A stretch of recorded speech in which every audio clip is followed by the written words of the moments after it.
I have the pleasure of introducing our next guest. It's Kanchan Kumar. He's the co-founder and CEO of Remitr. It's a Toronto-based payments platform that was built specifically for small businesses.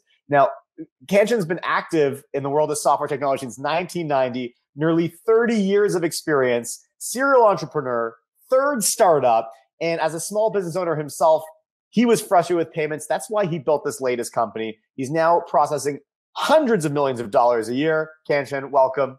Thank you, Jason. Glad to be here. Now look, today I'm excited about our topic. We're going to be talking about some tips and tricks for finding a job remotely and also for finding talent remotely, which is pretty cool. I wanted to start with networking. Tell me, how important is networking? Extremely important. I can already see a lot of networking happening here on this platform. It's my first TechTO Talent, but I am bowled over. Now, if I had more time, I would possibly be networking out there and not speaking.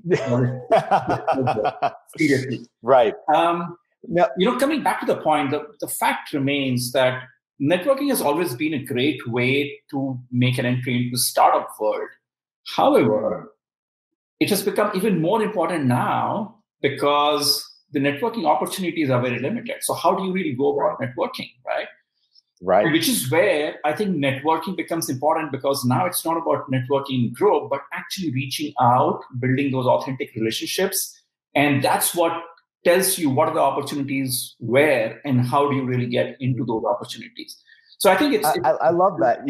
Rachel, who just spoke about how important her co-founder relationship was. She didn't talk about where that co-founder relationship came from. Like, think about your co-founder and your relationship. Where did that come from? How did you build that? Did you meet each other and start working together the next day? Well, we went to the school together, and we have, I think, out of the 30 years of my career, I think we have worked for 25 years together in various companies. Yeah.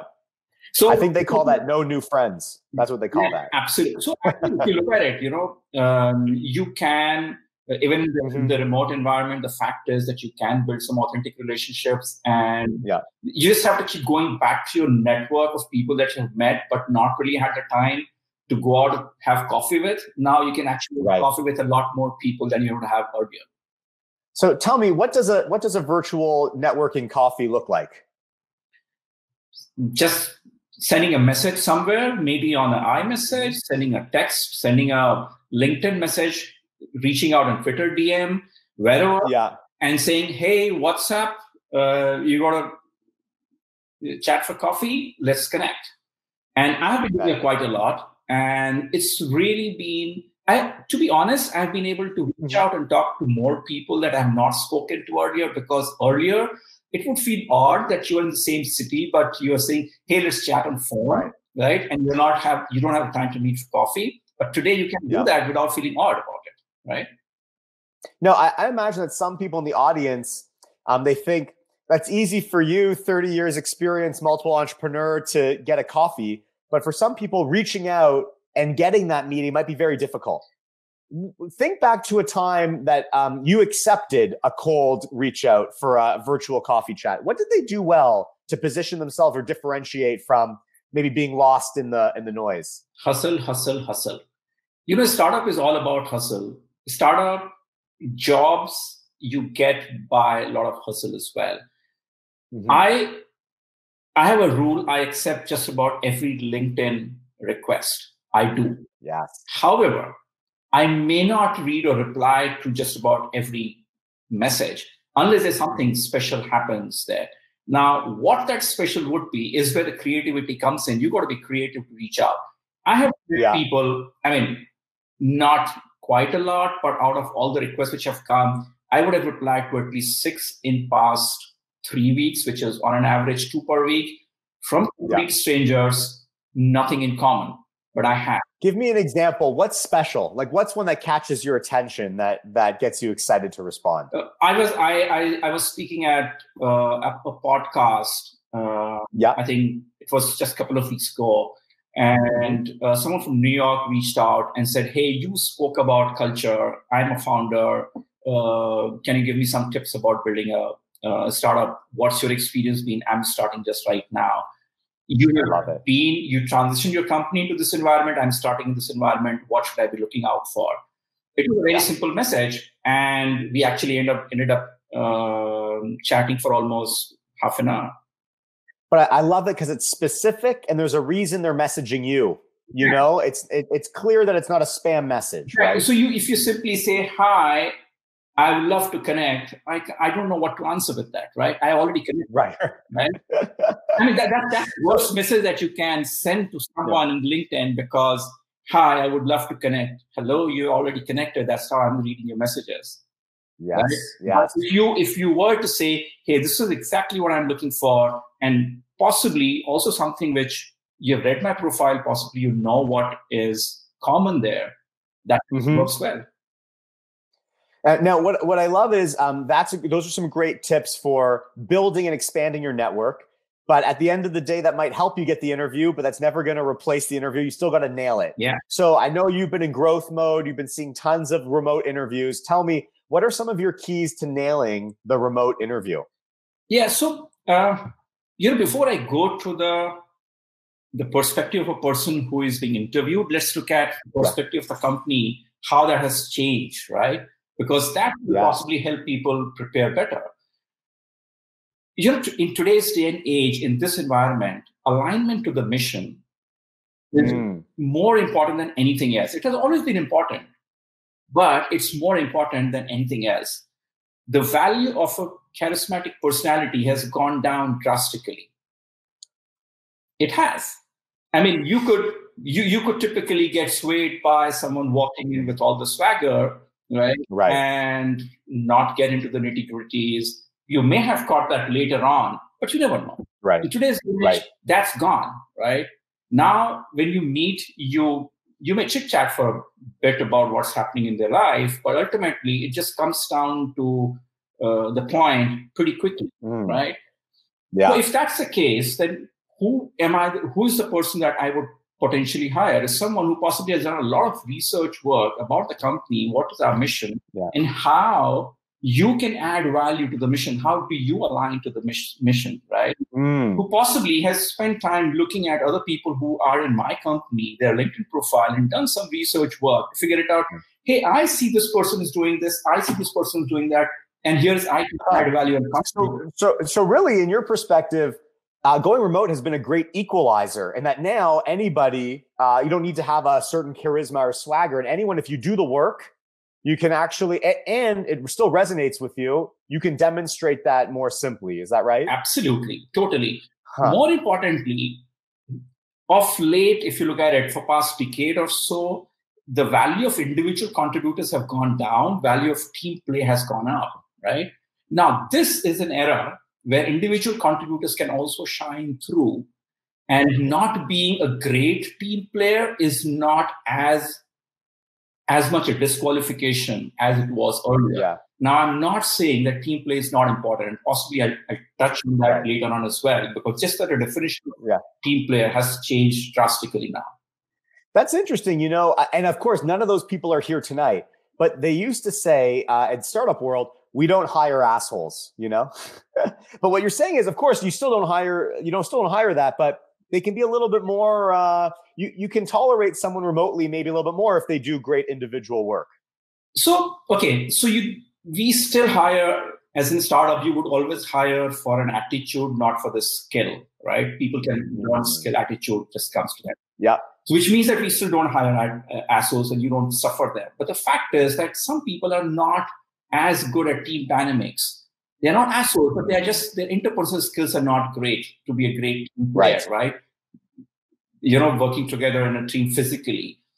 They possibly contribute to each other in the team, right? But they don't have great interpersonal skills. You can now, to a great degree, substitute that with amazing contribution, which could be your individual contribution. Yes. Yeah. But those are all things once they've got the job. So if you're hiring and now everyone here knows to do their research and to be aligned to the mission, what are some common mistakes you could be made? You used to be tripped up by charisma and confidence, but now maybe you're tripped up by someone who does too much LinkedIn research. Yeah, so what do you do? Yeah, so don't do copy paste. Yeah. I mean, it's told in sales that don't do copy paste, do smart copy paste, right? Now, same thing is applicable for applying for a job as well. Don't do copy paste, just do smart copy paste, right? Which basically means, in my point of view, is that your skills are your skills. You can't really change your skills, right? How you package your skills for the company that you're applying for, the position that you're applying for, is extremely important. Right. Yeah, but what I'm saying is, if you know to do your research, if candidates know to do their research and to line the mission, the recruiter or whoever's hiring, how can they really tell that this person is believing it, or if they've just done their research and are saying it out loud? What are some common mistakes maybe that hiring managers can avoid when they're bringing on these people? Yeah. Again, the same. So this is being heard by the both parties, right? So everyone knows now that research is the best way to get in, but how deep you understand the mission of the company and how deep you understand the problem. I loved the way Rachel said that, it's about alignment with the problem is what really makes you successful. Same thing here. Every company exists, typically startup exists to solve a particular problem. We are not here to solve entire world's problem. We wish we could, but we can't, right? So which is why we take a particular problem and go out and solving it. Anyone that we hire, we would want them to also empathize with the problem, empathize with our customer base, understand what they're doing, and possibly coming back with, with not just a copy paste. So I would get deeper into it, that what are we doing that you would do differently, right? Right. Interesting. How can do things that we are not doing at all? What are the things that you would do? Those are the kind of things that a potential hiring person or manager would be really asking the questions for. And so we're talking about the context of hiring someone new, but are those also questions that you ask of your current team and your current employees? How do you think about retention and keeping people in a remote world? So once they've got the job, how do they make sure that it's a good fit and they keep contributing? Pretty often.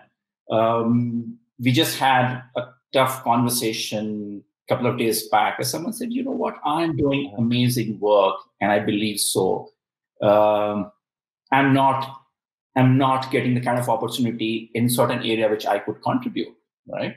Yeah. What would my answer be? It is true that the person did have an opportunity to contribute, which we did not provide, right? How do you do it? Yeah. You correct that. Now, retention is about keeping the alignment as a constant, right? It's not that a person was aligned when they came in. The company has grown, the individual has grown.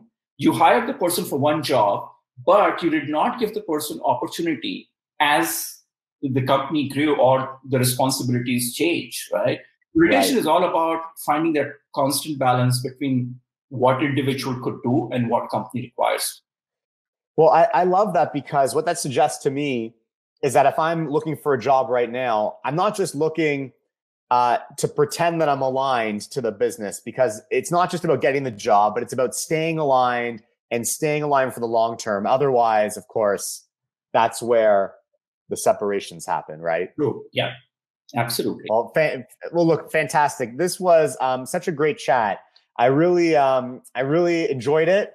I thought we talked about a lot of really interesting topics on networking, on what's changed in a remote world for both the employee and also for the manager. Anything else that you wanted to share? Are you looking to grow the team? We are looking to grow the team, and hopefully sometime soon we would come up with the job openings. Fantastic. Good. Well, I'm sure there's a lot of people out here who are inspired by the way that you lead and manage, and looking out for those job postings soon. Thanks, Kanchan. Thank you so much, Jason.